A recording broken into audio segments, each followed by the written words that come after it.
무언가를 정의한다는 것은 참으로 어렵습니다. 예를 들어서 어떤 물건을 정의하거나 현상을 정의한다는 것이 결코 쉬운 게 아닙니다. 그래서 사실 어떤 교수님께서 해주셨던 말씀인데, 내가 공부를 오래 하다 보니까 나중에 가서 남는 게 어떤 걸 정의 내리는 게 참 중요하더라. 우리가 가볍게 생각하는 그 정의들, 그 한 줄이 나오기 위해서 수많은 석학들이 머리를 맞댄다, 뭐 이런 말을 한 적이 있었습니다. 아마 다 동의하실 겁니다. 근데 그 중에서 특히 제가 보기에는 사람을 정의하는 게 가장 힘들다고 보입니다. 그렇지 않습니까? 왜냐하면 어떤 사람이 있는데 누군가에게는 굉장히 좋은 사람입니다. 좋은 평도 많이 듣습니다. 근데 반대로 똑같은 사람이지만 혹평을 받지 않습니까? 반대되는 평가를 받지 않습니까? 사람을 정의하는 것이 그렇게 참으로 어렵다는 것을 우리는 알 수 있습니다. 예수께서는 여러분들에게 어떤 이미지로 떠오르십니까? 제자들과 함께 논의시는 그런 예수님을 보면 여러분들 머릿속에 딱 어떤 이미지가 떠오르십니까? 한번 우리 상상을 해보고 싶습니다. 당시 어떠셨을까? 제자들에게 있어서, 우리에게는 물론 좋으신 분, 그리스도, 하나님의 아들, 구세주 이렇게 떠오르지만 제자들에게 과연 어떤 이미지였을까를 한번 떠올려 보겠습니다. 보기가 두 가지가 있는데, 왜냐하면 누군가의 제자들에게 있어서는 그리스도이지만 동시에 스승이지 않습니까? 근엄하고 무서운 이미지가 첫 번째고, 두 번째로는 친근하고 잘 받아주시는 그런 스승의 이미지, 어떤 게 과연 예수님의 이미지였을 걸로 예상이 되십니까? 오늘 말씀 들어가기 전에 한번 유추를 해보고 들어가고 싶습니다. 만약에 근엄하고 무서운 그런 이미지였더라면, 그러니까 제자들 앞에서 딱딱하게 구는 그런 이미지였더라면, 예수께서 오늘 본문에서 물어보시는 자기에 대해서 물어보시지 않습니까? 거기에 과연 제대로 대답을 할 수 있겠습니까? 그 군대에 처음 가면 이렇게 많은 사람들이 앞에 있고, 이게 신병이 혼자 와서 거기 떨고 있습니다. 떨면서 자기가 받은 그 부대에서 기다립니다. 어떤 보직이 주어질지, 뭐 이런 것들. 그러면 이제 좀 장난치는 선임들이 와서 물어봅니다. 나 어떻게 생겼어? 뭐 이 중에 누가 잘생겼어? 나 어떻게 생겼어? 이 중에 누가 제일 성격 좋을 것 같아? 뭐 그런 거 물어봅니다. 여러분, 그 앞에서 사실대로 말할 수 있겠습니까?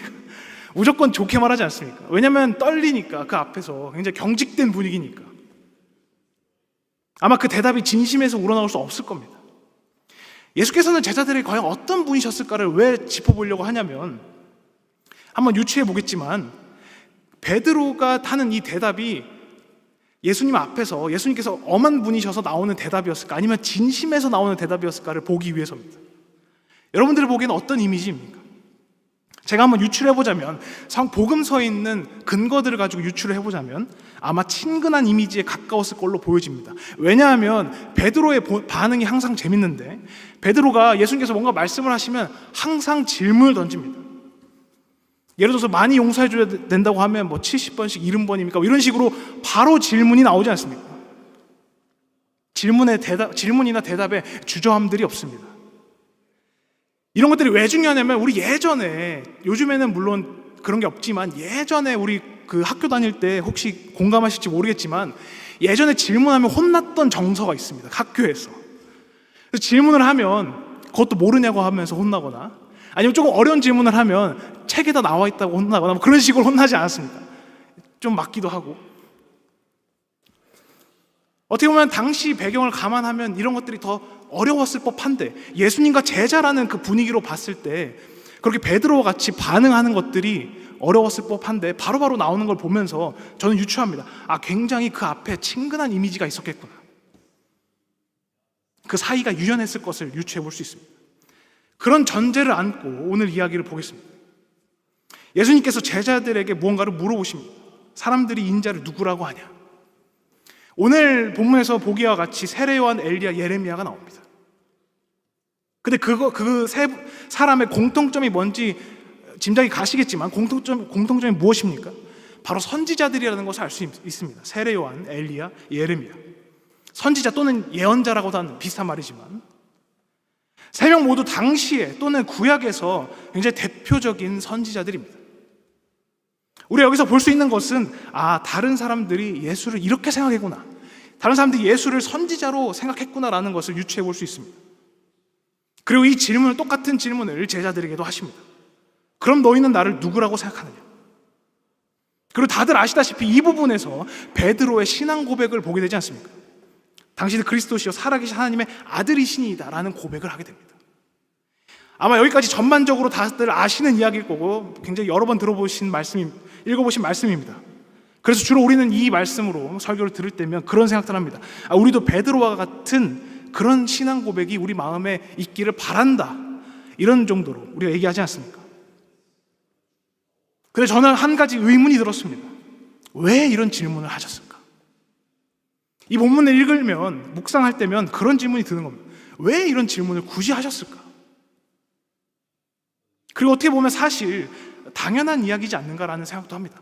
우리 중에 사실 거기에 동의하지 않는 사람들이 있습니까? 여기 모인 분들 중에 예수님께서 그리스도시고 하나님의 아들이시라는 거에 대해서 동의하지 않는 분은 없을 겁니다. 아마 제자들도 비슷했을 겁니다. 근데 굳이 거기에 대고 질문을 하십니다. 그렇다면 이렇게 한번 생각해 볼 수 있습니다. 이 질문에 의도가 있진 않을까라는 생각을 말입니다. 우리 왜 다 한국 시험을 좋아하는 한국 분들이기 때문에 시험을 예로 들자면 저는 아니고 제 주변에 공부를 잘하는 친구들이 있는데 친구들이 주로 그런 말을 합니다. 나는 질문을 보면 거기서 답을 유추할 수 있다라는 그런 말들을 합니다. 예를 들어서 수학 문제 같은 걸 보면 거기에 힌트가 숨어 있다는 겁니다. 그 질문 안에. 이 문제를 낸 사람의 의도는 나에게 지금 이런 걸 원하고 있구나. 출제자의 의도 이런 말 쓰면서 저는 이해할 수 없는데. 그래서 어떻게 보면 질문이라는 것은 다들 의도가 있다는 것을 우리는 동의합니다. 그러면 우리는 이 질문에는 어떤 의도가 있을까? 한번 상상을 해보겠습니다. 평소대로 예수님께서 이 제자들과 함께 대화하십니다. 아마 식사 자리였을 가능성이 굉장히 큽니다. 평소처럼 얘기를 하셨을 겁니다. 이처럼 평소와 똑같은 그런 분위기인데도 불구하고 저는 한 가지 어떤 게 눈에 띄었냐면 장소가 눈에 띕니다. 오늘 장소를 13절에서 마태는 이 질문이 빌립보 가이사랴에서 이루어졌다라고 말합니다. 빌립보 가이사랴. 또한 마가복음에서 마가도 이와 동일한 지역을 표기합니다. 빌립보 가이사랴가 어떤 지역이냐면 분봉왕 빌립이 이 티베리우스 황제를 위해서 헌정했던 그런 도시를 우리가 빌립보 가이사랴라고 합니다. 근데 그 빌립보가 어디에 있는지가 가장 중요한데 이스라엘의 가장 북쪽에 있는 도시입니다. 이 부분이 굉장히 인상적입니다. 북쪽 국경의 경계선에 있는 겁니다. 이게 의미하는 바가 뭐냐면 외국으로 망명할 수 있는 곳을 의미합니다. 당시 빌립보 가이사랴는 그런 곳으로 통용됐습니다. 그러니까 도망가고 싶은 사람들, 예를 들어서 유명인들이나 정치인들이 도망가고 싶으면 여기서 다른 국외로 도망갈 수 있는, 망명할 수 있는 곳입니다. 이곳에서 자신을 부르십니다.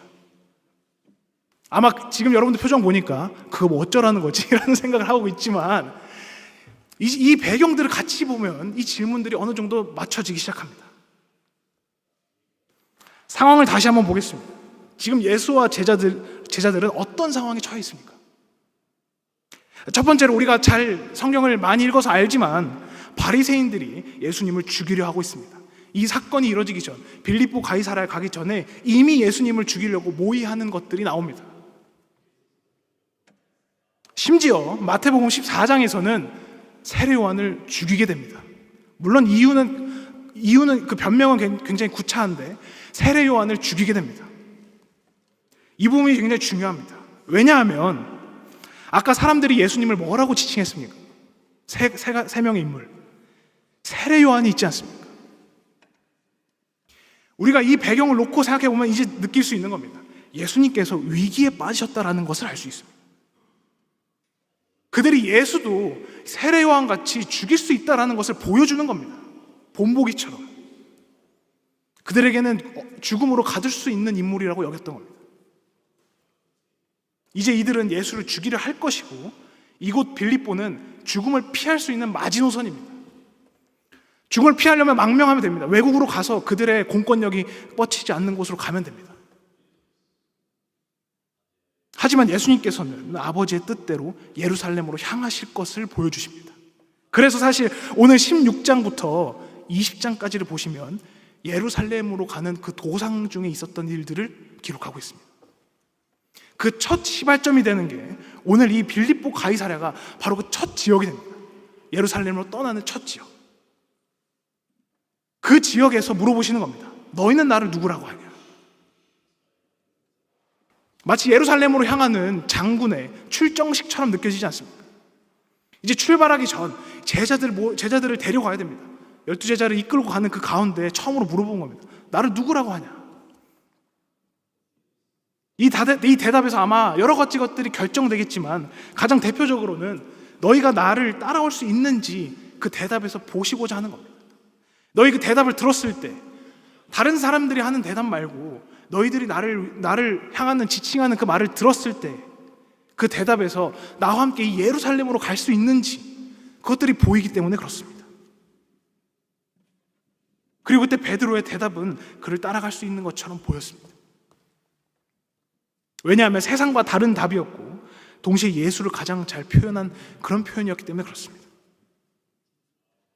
물론 당시 다른 이들도 예수를 따랐고 그를 특별하게 생각한 것은 맞습니다. 그렇기 때문에 그 다른 사람들의 결론이 선지자라는 결론이 나온 것입니다. 선지자라는 것은 결코 가벼운 것이 아닙니다. 왜냐하면 14장 5절에 보시면 마태복음 14장 5절을 읽어드리겠습니다. 헤롯이 요한을 죽이려 하되 무리가 그를 선지자로 여기고 그들을 두려워하더니 선지자만 하더라도 당시에 특별한 지위를 갖습니다. 이 헤롯 왕도 그렇고 사람들이 손대기 두려워하는 거지 않습니까?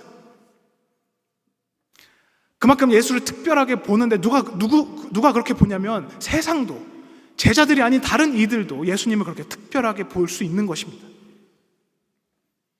그렇게 평소 예수를 따르는 사람은 많았지만 그리고 그의 이야기를 듣는 사람도 많았던 것이고 근데 정작 중요한 것은 예루살렘까지 가는 길에서 모두 다 떨어져 나가는 것을 보여줍니다.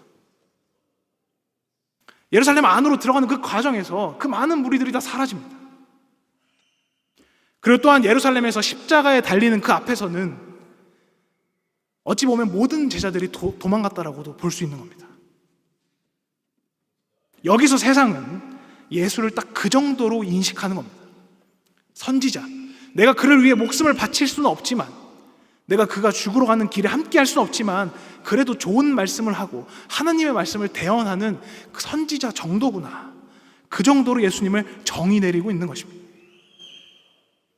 그 고백에는 그들만의 생각들이 들어있는 겁니다. 선지자라는 그 고백에. 하지만 하나님께서 예수님께 붙여주셨던 그 제자들은 진실된 고백들을 보여주지 않습니까?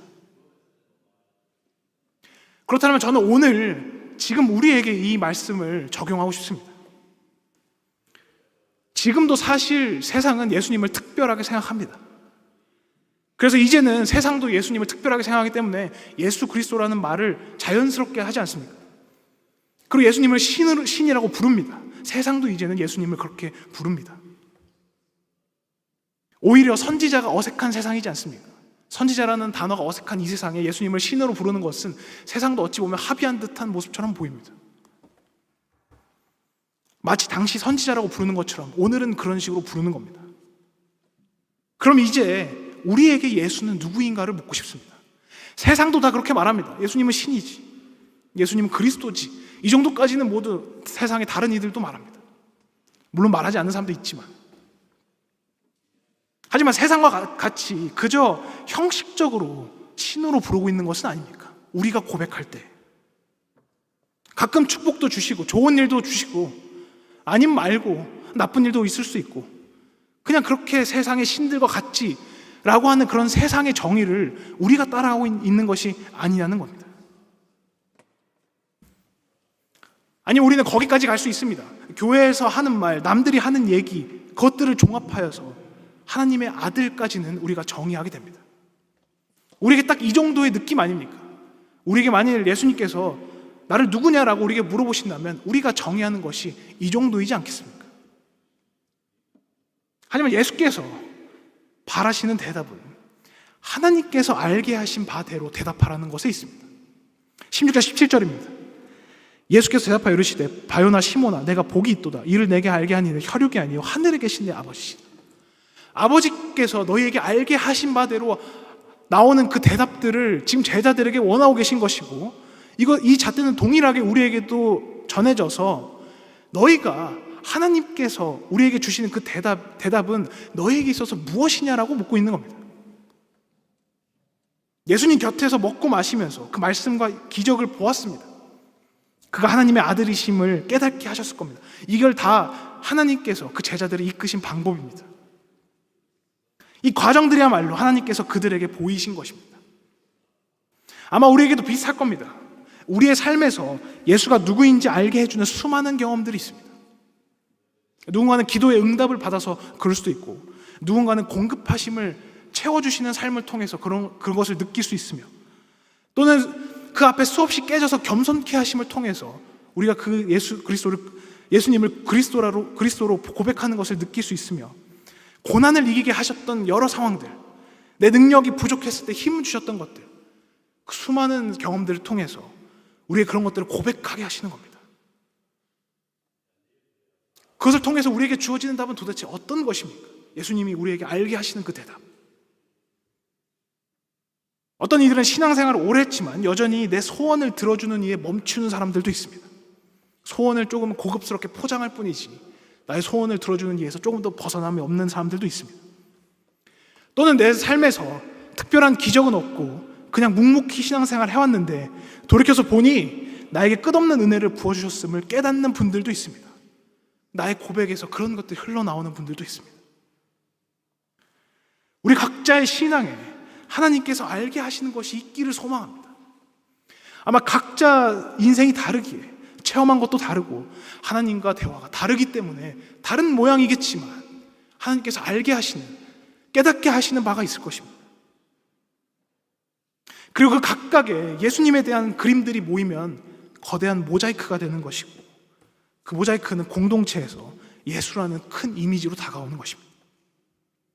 그리고 그 큰 그림을 각기 다른 그림이라고 생각했던 그 예수의 모자이크를 하나로 봤을 때 결국엔 이 고백으로 귀결되는 겁니다. 내 삶의 그리스도이시고 살아계신 하나님의 독생자라는 고백으로 말입니다. 결국 우리가 깨우치는 것이 그겁니다. 죄인인 나였고 이렇게 추악한 마음을 품을 수밖에 없는 나인데 그런 나를 예수께서 구원하셨기 때문에 당신은 그리스도이시다. 그리고 항상 그 사랑을 매번 체험하며 이 모든 것들을 견뎌내게 하시고 이 모든 것들을 공급하시는 그 모든 삶의 주관하심이 하나님께서 오시기 때문에 하나님은 살아계신 하나님이다라고 베드로가 고백하고 있는 겁니다. 우리의 모든 고백들을 모아보면 아마 이 한 문장으로 귀결될 겁니다. 사도 베드로와 비슷하게 사도 요한도 사실 이와 비슷한 예수님에 대한 정의를 내립니다. 아마 PPT에 나올 건데 요한복음 1장 1절입니다. 태초에 말씀이 계시니라. 이 말씀이 하나님과 함께 계시니 이 말씀은 곧 하나님이시라. 사도 요한이 내린 예수님에 대한 정의임을 알 수 있습니다. 베드로처럼 현장에서 말한 것은 아니지만 요한은 자신의 복음서에 정확하게 기록합니다. 예수는 말씀이고 말씀이 곧 하나님이라는 겁니다. 내가 곁에서 지내보니 그분은 하나님의 말씀이면서 동시에 하나님 그 자체였다라고 말하고 있는 겁니다. 만물이 그에게 속해 있었다. 그렇게 그는 사실 창세기 1장 1절을 인용합니다. 오늘 PPT 나옵니다.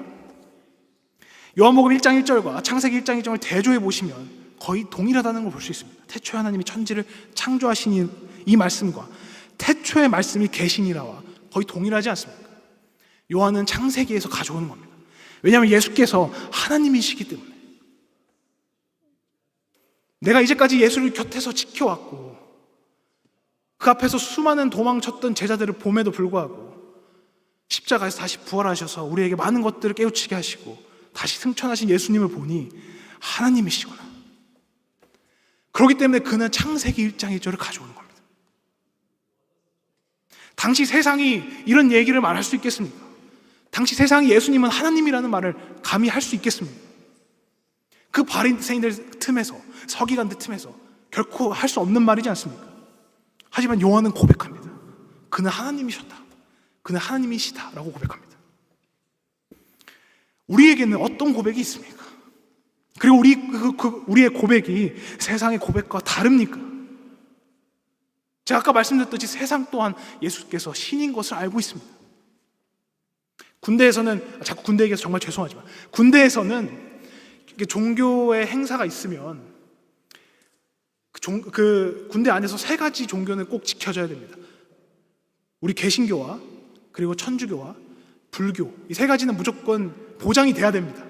이 종교의 자유를 위해서. 그래서 종교 행사가 있으면 뭐 목사님이 불교 행사에 가시고, 아니 뭐 스님이 우리 기독교 행사에 오시고, 그런 식으로 이렇게 하십니다. 왜냐면 같이 이제 같은 옆에서 일하시니까. 그때 예를 들어서 스님께서 축사도 하십니다. 성탄절이 있고 하면은 앞에 나오셔서 예수님의 탄생을 축하드립니다, 이런 거 말씀도 하시고 내려가십니다. 어찌 보면 세상도 그렇게 말하지 않습니다. 예수님을 구세주로 시인하지 않는 분들도 예수님을 그렇게 증언합니다. 우리에게 있는 고백이 과연 얼마나 다른지를 보고 싶습니다.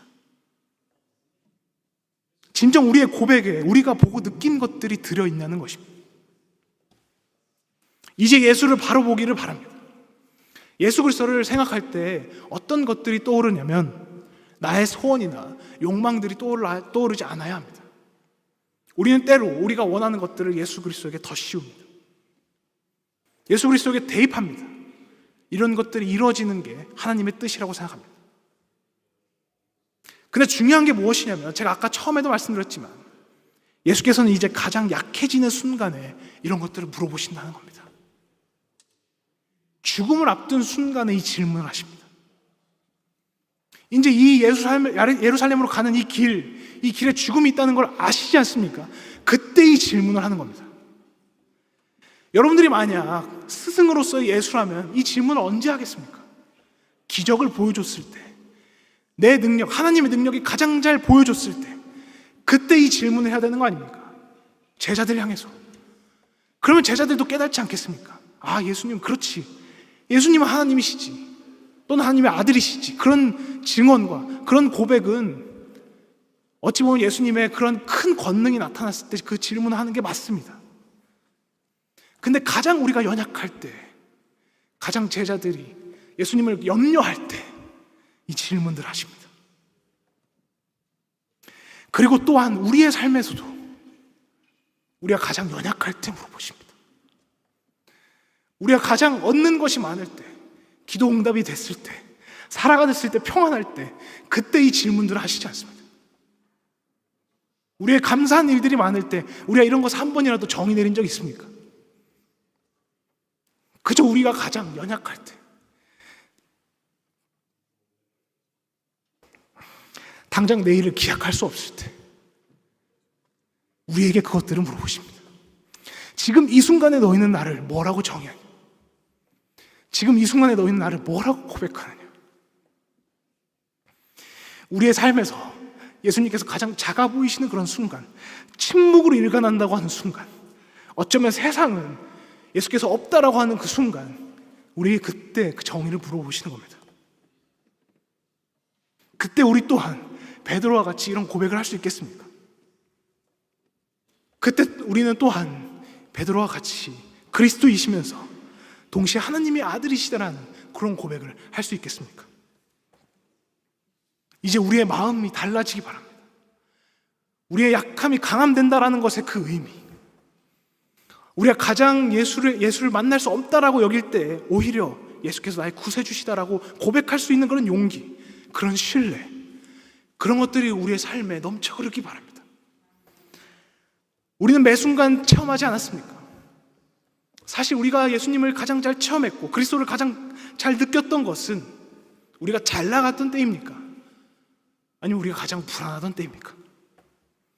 우리가 가장 불안하던 그때, 우리 눈이 가장 캄캄한 그 순간, 아브라함처럼 나의 모든 재물을 다른 이에게 줄 수밖에 없다는 그 순간, 그때 우리에게 별을 보여주시면서 그때 우리에게 언약을 상기시켰던 하나님과 같이 우리 가장 힘든 그 순간에 이제까지 나의 삶 속에서 나를 건지셨던 그 순간순간들을 떠올리면서 나를 향해 품으시는 그 언약과 우리 가족을 위해 품으시는 하나님의 약속과 우리 공동체를 위해서 품으시는 그 소망을 생각하면서 함께 나아갈 수 있는 저와 여러분들 되시기를 주님의 이름으로 축원합니다.